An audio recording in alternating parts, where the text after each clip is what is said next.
For nature. For the ocean. For people. For animals.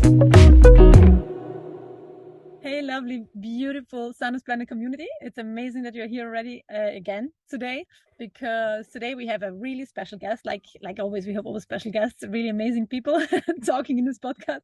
And today it's a friend I just got to know recently, Surajan Shrestha. And I was already asking to say the name right, because it's a Nepali name, Surajan, right? It's a Nepali name? Yeah. Nice. So you live in Nepal, and you come from Nepal, and you're an animal rights activist, or you're an activist in general, but mainly concerned on animal rights, but as well on environmental conservation. And Surajan is promoting veganism a lot, and that's what I love. You can see it already on the t-shirt. Vegan yet? I saw your t-shirt already. Nice.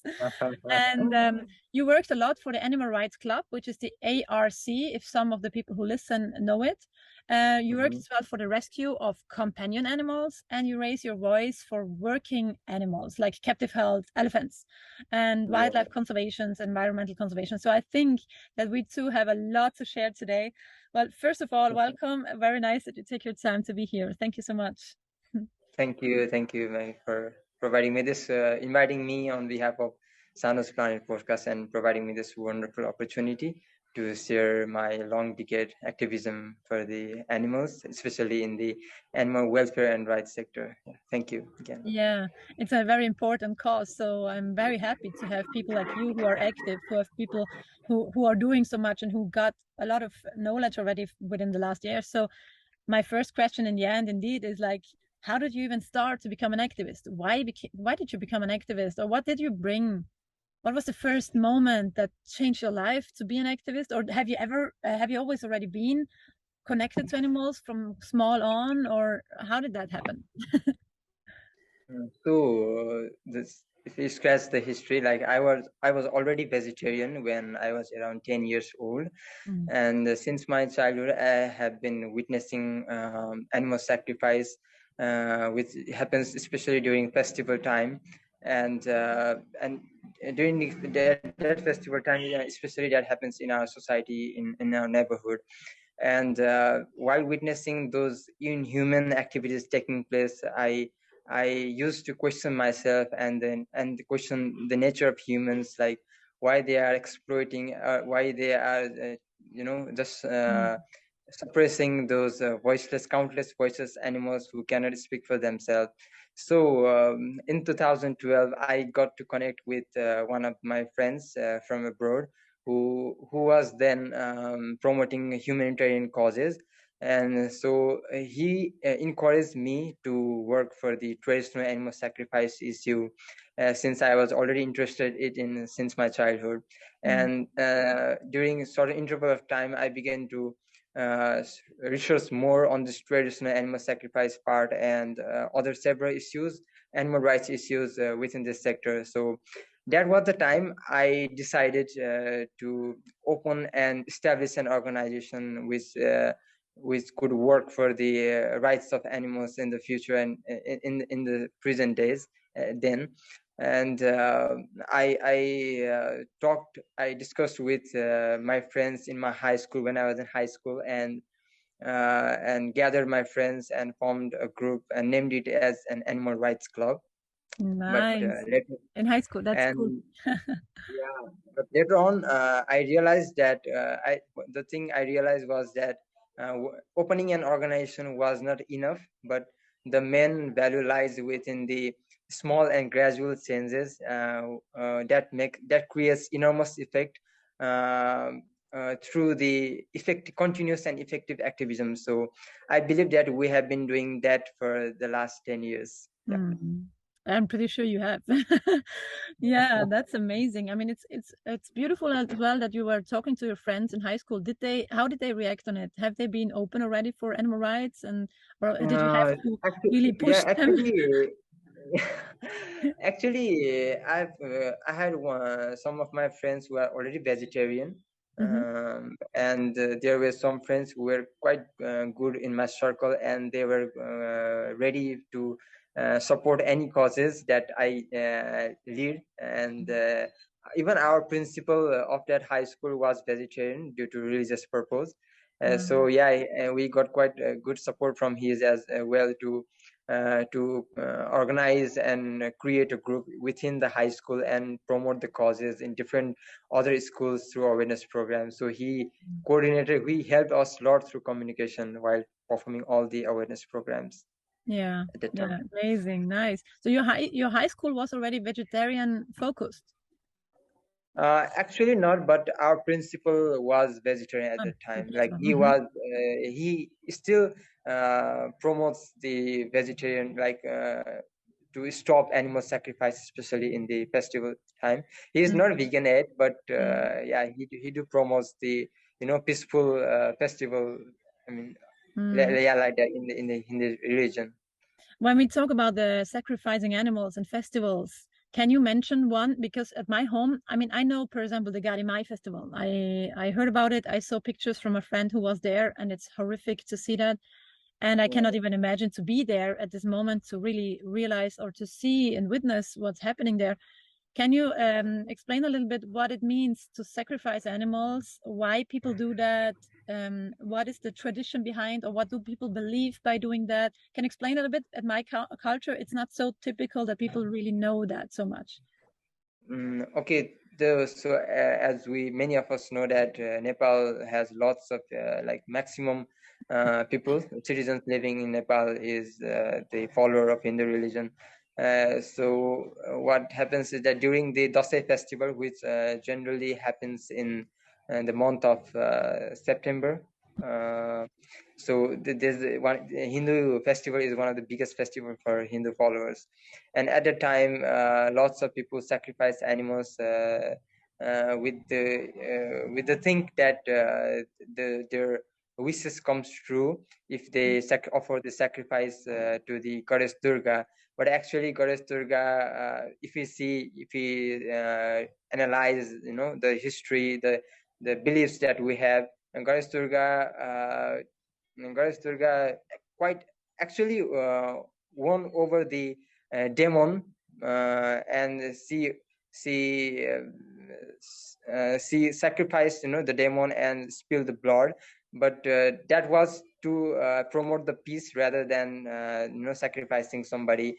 But people took it as in another way and have been sacrificing animals, innocent animals, for the last many years.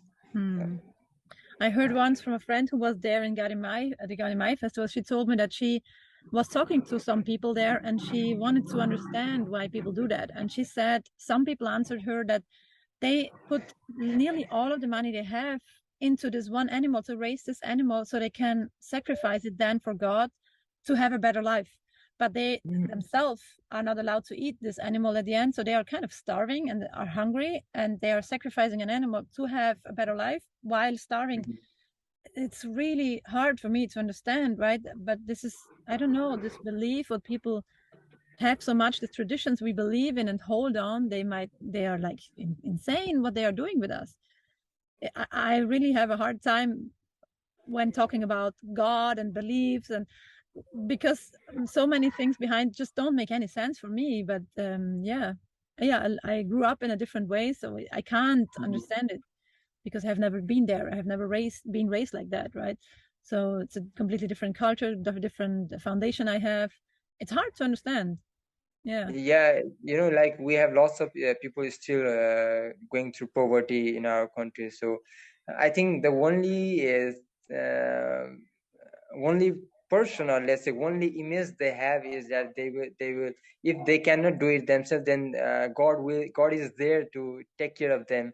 And and since their ancestors have been following the same tradition for like several hundreds of years, they have been, and they get encouraged to follow the same tradition, thinking that God will take care of them. And even they are not much in that standard to take care of themselves, like for the foods, good food and quality education and quality health services. They still try to manage everything they can on their hand to offer something for the god. So yeah, that has been quite a problem. I mean, yeah, if there could have been, we could have introduced a good quality education and proper awareness in those sectors, then definitely something would have changed. But till now, that much level of effort hasn't been made.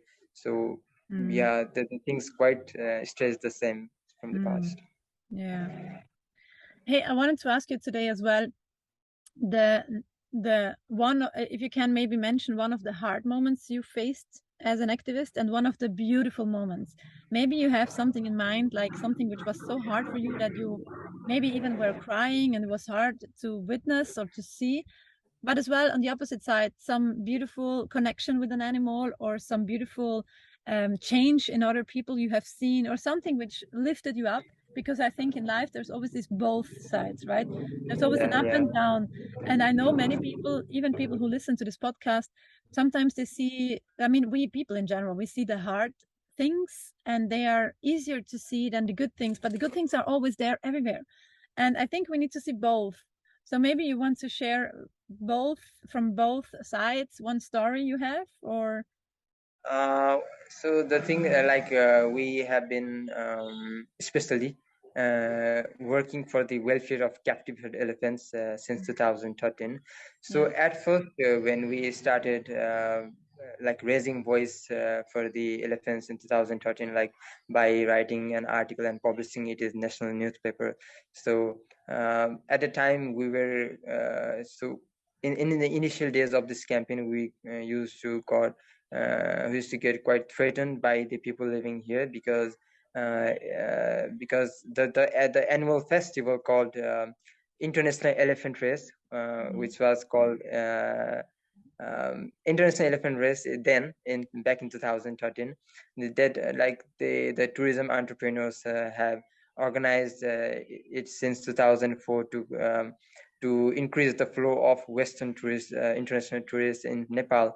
So as I started a campaign to reduce the cruelty of elephants in that festival, I got quite threatened by the local people living here. So yeah, that was quite a hard moment. But despite those, we continued our effort, and slowly after years and years, we have got quite huge change in that festival. But it hasn't stopped till now. But still, we are trying to change the small part within a component within that festival. So I would like to mention in a timeline basis that we just a few months back in 2013, the time before the schedule of the elephant festival, we began to oppose protest against that through articles, and they suddenly changed the name from the International Elephant Race to Chitwan Elephant Festival in order to get rid from the international pressure, because elephant race terminology quite seems quite cruel to the international tourists who are living abroad, and they were quite aware about the importance of the Asian elephants. And in 2014, with the pressure that we had given, and they added another activity inside the elephant festival called Elephant Picnic. So that was quite nice improvement part of the elephant festival, because because through that activity, elephants were fed delicious vegetables and fruits, and that was quite nice to see. And for the first time, they had changed, reduced the elephant track.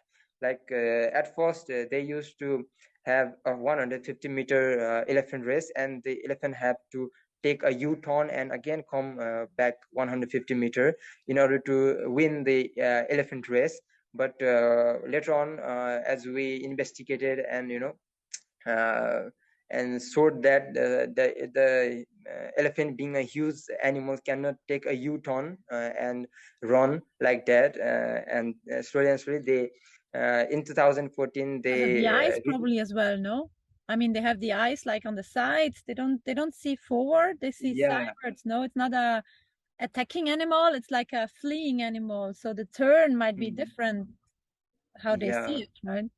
But the good thing is that in 2014, addressing the continuous pressure given by us, they changed. I mean, they reduced the track to just one side, not taking a turn.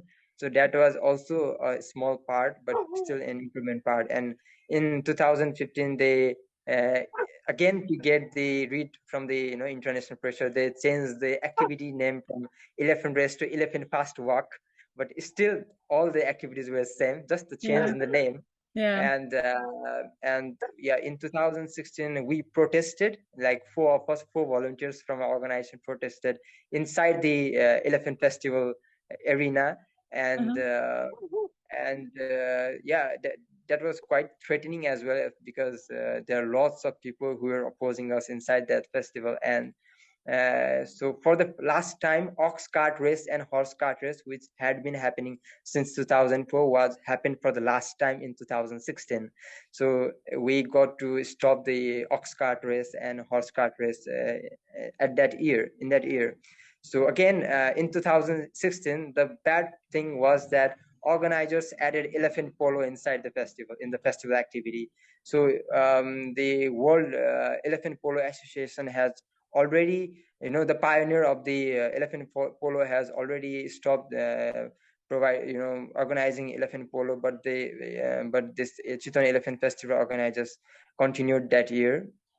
And as we slowly progressed on this special campaign in 2018, we teamed up with PETA Asia to expose this elephant cruelty happening in Chiton Elephant Festival. And the COVID hit off, but still as our inner activity was going, we succeeded to to convince to lots of companies who were sponsoring Chiton Elephant Festival to withdraw their support and sponsorship from the Chiton Elephant Festival. So after COVID, the Chiton Elephant Festival hasn't happened till now, but this year they are again planning to organize the Chiton Elephant Festival. But hopefully elephant polo and elephant car football could be stopped this year. So we are still on the lobby process.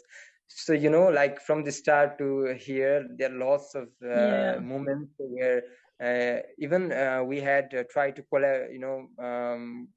go by communicating, having a proper communication with the festival organizer committee, and so that we could inspect all the activity happening inside the festival and prepare you have been there then, checking it out, filming it, or seeing how they organize it, how they do it, how they treat the animals and all of that, right? And even while witnessing, preparing a report, and while capturing all those elephant activities, elephant games inside the elephant festival, one time I had cried, and but the good thing was that some people from the organizer committee themselves came and tried to make me feel like warm, and they said that and they now realize that what happens to the elephant, in the elephant festival. So that was quite emotional, but a good part inside that, all these things that were happening. So these things are from the top to the bottom, like the hard moments is still in there, but still lots of change that happened, and it's quite a good moment for me as well. Nice. Well, about the animals, about the elephants, I was in Thailand to film at the Elephant Nature Park. I was connecting with Lek Chailert, which is, she gave me some interviews as well for my movie, because I'm working on this movie Hope. And then I filmed one of her speeches when she was talking about to the volunteers and explaining the tourists as well, how the elephants are treated. So they are letting someone even sit on them and ride them. And she showed us this iron thing what people put sometimes under the seats where the tourists are sitting on, so the tourists don't see that, but it's an iron, I don't know how to call it, an iron seat with really bad and very deep and stingy sticks, which are like really pushing into the elephant's body. And when she showed that, she even started nearly crying, and I saw that pictures, and then she showed some videos, and sometimes it's so hard to see what people are doing to animals. It's like so insane. And not understandable at all. And I don't know, I mean, to change these things where what people see as normal to do with animals or to animals, many people see it as normal and as part of their culture, their traditions, and it has to be done like that because it was always like that. I think this is an easy excuse to tell ourselves, well, it has always been like that. It has not always been like that. It has just not. And but we hold on things what we created within the years, and now we hold on something which has not always been like that. But we call it like it was always like that. So it's easier to hold on because it was always like that. So we don't change it. It takes quite a long time to process this all, but as well for people to change this. So I can imagine it's not the easiest one you are going through, because many times you work for something so hard and so long to see these little tiny steps. But then when you look back at the moment when you started the project, how it was then and how it is now, then you see this big change you have done already, right? Or you created. And that's then really making us happy as well at the same time, no? At the moment they feel like small steps, but then in the end all these small steps accumulate, they come together, and then it's a big change what happened. I can see that as well in Southwold, in my home. When I became an activist, many people ask me like, why? Like, why are you doing that? Why do we care for the ocean? It has nothing to do with us. And now 9 years later, it's like really I can really see that there's a lot of change going on. I mean, really a lot of change, and people start to understand that the ocean is very important for us, and people start to open up. So that's very important, but it takes time. And sometimes when it takes so much time, it's giving people a feeling of it's so slow, and people don't see that it's really changing while it is.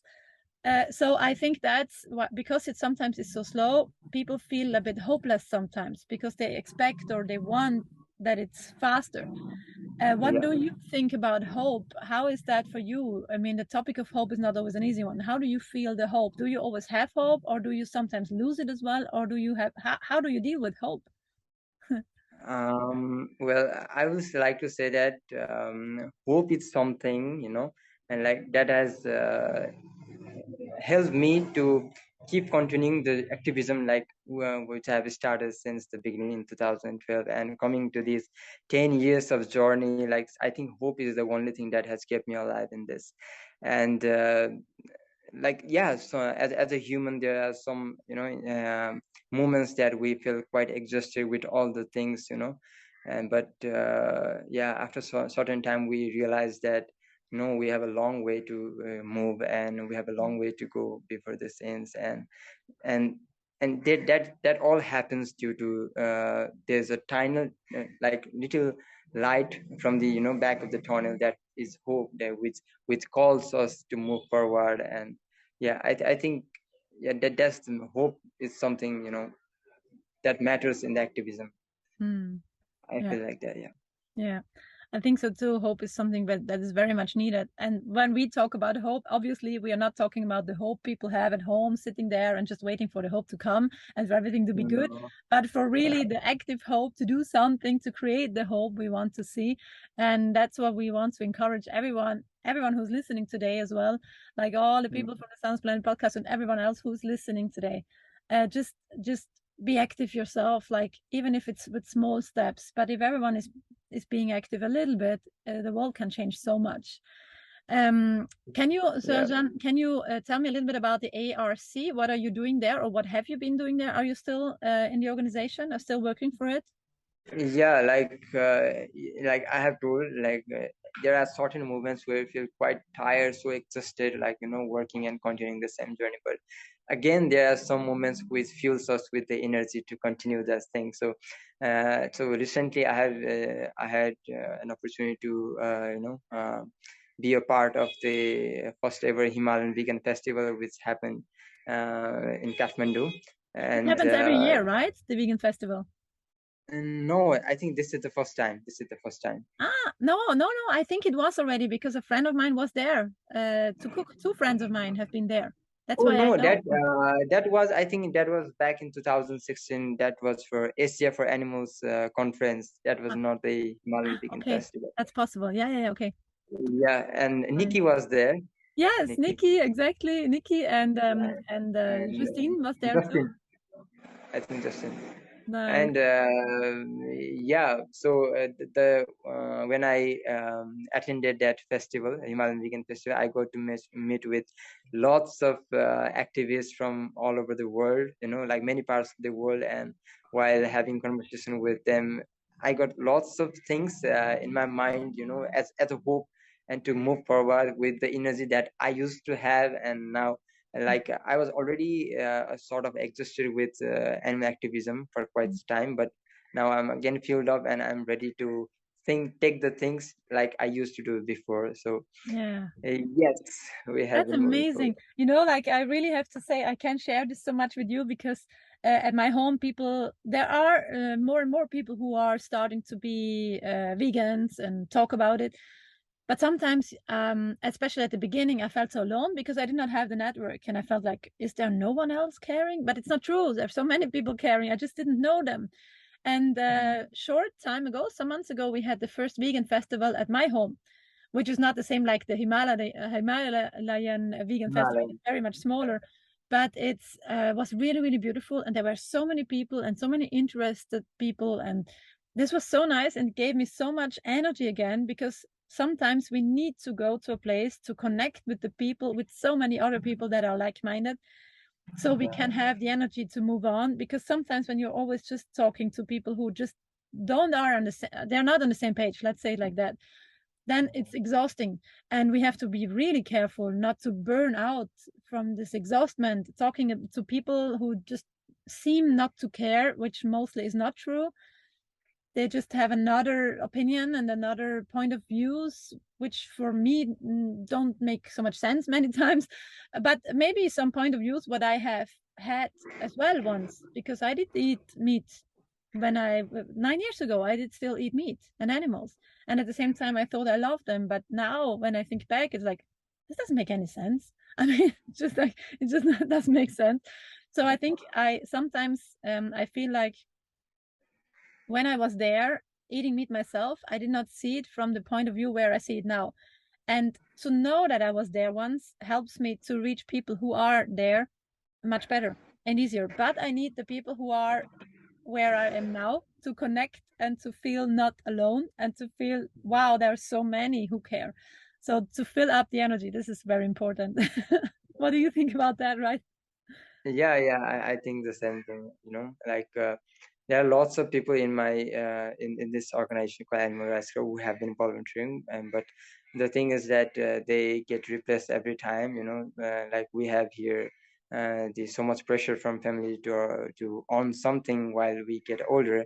So lots of volunteers have already gone to abroad for the study, and but that like the name is for the study, but they actually go for the employment in the abroad, and they haven't come back till now. So yeah, but the thing is that there are again some volunteers who have been stayed here and quite active for this veganism causes, and have been actively participating with us to promote the veganism, and also for the animal rescue, and again for the welfare of captive held elephants as well. So as you've asked before, like I'm still the part of the Animal Rights Club, and we have been doing it voluntarily for the last 10 years. And all the like we have touched every sector of animal welfare, animal rights, and conservation sector till now with the help of volunteers and the community people. Yes. Nice. That's amazing. And it's very good that there are many volunteers as well helping, like people who really help without wanting to get paid, because many times organizations just don't have the money to pay people.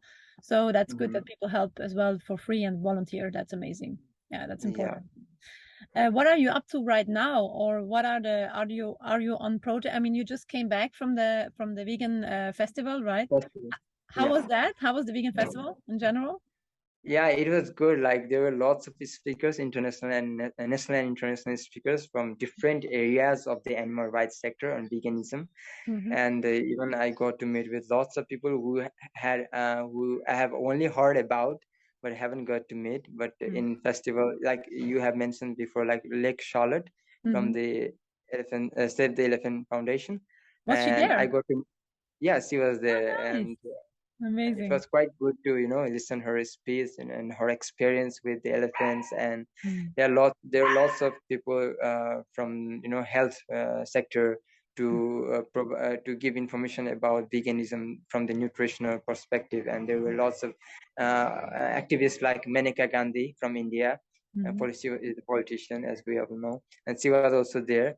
And we got to watch a documentary called Makadu, the world premiere for that documentary, which exposed the dairy industry, especially in Southeast Asian nations like India and Nepal. And overall it was quite good and quite eye-opening for me again.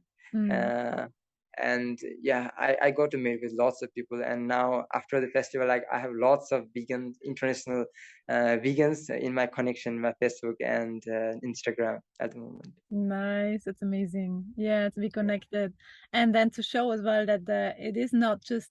I hear many times from people who don't. I think it's mostly people who don't really understand veganism, that say it is just a like mode. How to say that in English? It's like a fashion thing to be vegan. Like, no, it's not a fashion thing.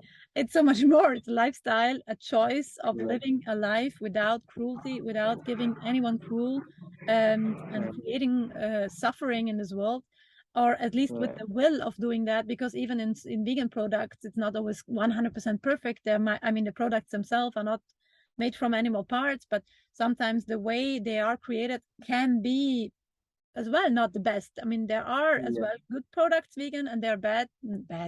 There are products which have still problems, like with not vegan products. If it's like a monoculture thing, and I don't know, if it's cutting down the rainforest, that's not a good thing for palm oil. Palm oil is vegan, and it's not a product I would suggest to support. But in the big thing to say that it is just a fashion is really like trying to push it away, because maybe people don't want to understand it. Because if people start to understand and to know what is behind, then people feel like we have to change something, and that's what people are not so much willing to do. And it's a hard thing to do, to change, right, to get out of this bubble. And I think that's what makes people afraid of it, because they feel somehow there is something in it which is just right and true, but at the same time people don't want to see it from that point, because then they know they have to change their lives too. And that's a hard one. Change your life is not always the easiest one, but I think it's a beautiful one. I mean, in the end, everything is changing all the time. Everything. If it's not changing anymore and not growing anymore, then it's about to die. Like, it starts dying in nature. That's a natural that's nature. If it doesn't grow, if it doesn't change, then it's dying. So what do you want to do is my question. Do you prefer to change and to grow? How do you prepare for dying? What's happening? Or do you prefer to change and go? Right? Exactly. Yeah. Well, what is the other works you are doing? Because you said as well that you are working for as well like animals, animals what we keep as pets. And what was your work there? How did you work there? What have you done? For the companion animal? Yes, companion animals. What was the work you had to be doing there? So it's more like we take dog and cats as a companion animals. So it's more like for the stray animals rather than taking just as companion animals. So since 2000, like we started in 2012, and I think we have started our rescue works from 2013 or 14 like that. And there's an organization called Himalayan Animal Rescue Trust, the only clinic, low cost clinic in our district. So we have been collaborating with them since the start of our rescue stops. And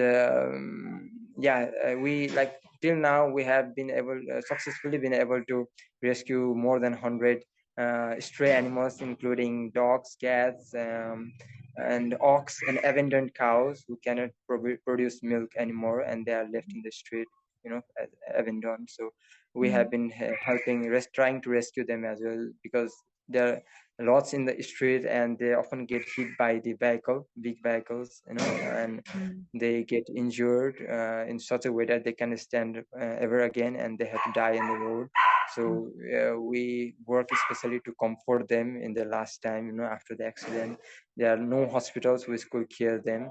So yeah, we do some first aid and trying through emotional attachment in the place where they get the accident. That's a hard one, I can imagine.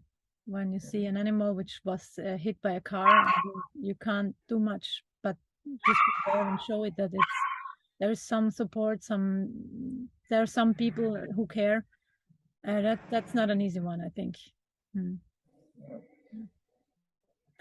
What has been like? I mean, we can talk about so many things. We have so much to share, and I can imagine you have so many stories to tell, good and not so good ones. Probably the most important question, and as well as I see our time is about to end, what is your what is your big message? I can imagine you, when you talk about veganism as well, you probably do go to schools or to other places where you talk about veganism, or you get invited to talk about it in different places, or as you promote it.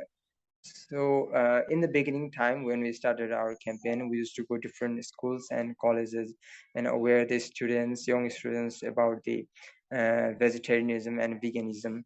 Especially at that time, we were not much aware about veganism, but so we started with the vegetarian campaign, But now we talk with people, with like-minded people and lots of youths about veganism. And so the thing is that we don't have more like project thing, the formal things, but we go in an informal way and talk with the youths about veganism. We discuss with them through social media, comment sections and like that. And but one thing I'm quite happy about myself is that I have helped lots of youths to change themselves into vegan, and lots of youths have been actively raising voice for the promotion of veganism in different parts of Nepal at the moment. And we often get in touch and share our experience, like what the things are going and how we are doing it, and what things need to be done, in the future to take it in more effective way.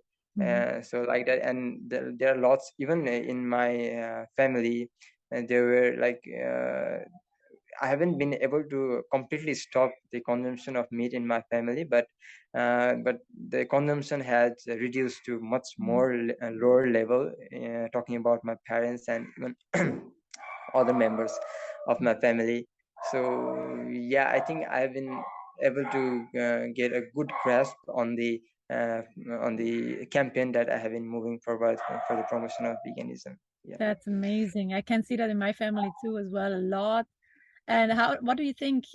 Probably, I mean, I think it was probably your compassion that changed them and that made them understand and get closer to you and closer to your thoughts and your feelings for animals. I think it's always the compassion that is changing the most. What do you think? Yeah, that's the thing that matters. Compassionate heart, compassionate mind, and a kind heart. Is that thing matters. And yeah, like lots of while even discussing about this veganism thing, lots of counter arguments, like I used to argue with my family members as well. They put their own views and I put my own views, and we begin to discuss within that middle ground and find the view that is appropriate for all of us. And yeah, like that, we have been doing it for several years, and that has been quite effective. Nice. That's amazing. Really cool. Hey, how can people get in touch with you? If people who listen to this podcast and they want to somehow, I don't know, support you in a way, what can they even do to support you? I mean, the context we will probably put in the show notes, like whatever you want to share, links, and your Facebook name or whatever you can share. We put it in the show notes. But how can people support you? What can people do? If that is about like the monetary financial part, if you search our organization named Animal Rights Club, You can find the activities we have been doing, but due to shortage of volunteers, we haven't been able to update our page quite since last 1 or 2 years after the COVID. But we have been doing, and even you can get personally in contact with me through my Facebook account or Instagram account, Surajan Shrestha, Surajan and Shrestha. That's my name, spelling of my name. So you can get in touch with me through the social media. And yeah, like the one thing I want to share, like share from last quite few months, is that I have been volunteering for this cause for last 10 years, and I want to make it, as a full-time thing and do much more on this activism. So I really need support from people like you who have been listening this podcast. And yeah, you can get in touch with me through social media, and we could discuss like how can we get contributed. And even I would expect to get help from organization like SANUSPLANET in the future days, and we'll definitely get in touch for that as well. Definitely, I will explain you how it works and how you can get you can create as well active or your passive donations by yourself, and I will explain you that personally then. And everyone who is listening to this podcast, everyone who is in the same situation, who wants to do something good for this world, or who has an organization, write me, because really we give support. That's why the SANUSPLANET Foundation exists. And yeah, let's come together and see how we can help each other. That's the most important thing, so we can change this world to a better one, to a beautiful one. And now my last question: what do you want to share still with the SANUSPLANET community? What is your most important message, or what do you want to say as your final, let's say, final words for this podcast today? I give that to you. So the thing is that like we even people get raised in different family and with different lifestyle and different way of seeing the things in the this environment that they are raised. But one thing is that we all humans should be able to see the every component of our environment in an equal way. Like we have lots of sentient beings with us that are not ours to abuse and exploit, but to have them go with us and share the world in equality and in equity way. And yeah, we should have the compassionate heart to see the things, to see the life of those innocent animals, so that we could help them and take them with us. So yeah, I think this will be the message I would like to share with all the people who are listening this, and to all the world as well. Thank you so much. Thank you, Surajan. This is amazing. Thank you. Hey, I wish you an amazing time. And I'm very happy that we hear each other very soon. And I explain you how SANUSPLANET works, because we want to support you. And yeah, let's stay in touch. Thank you, SANUSPLANET community, for listening today. And all the best until the next time. Bye, guys. Thank you. Bye. Thank you.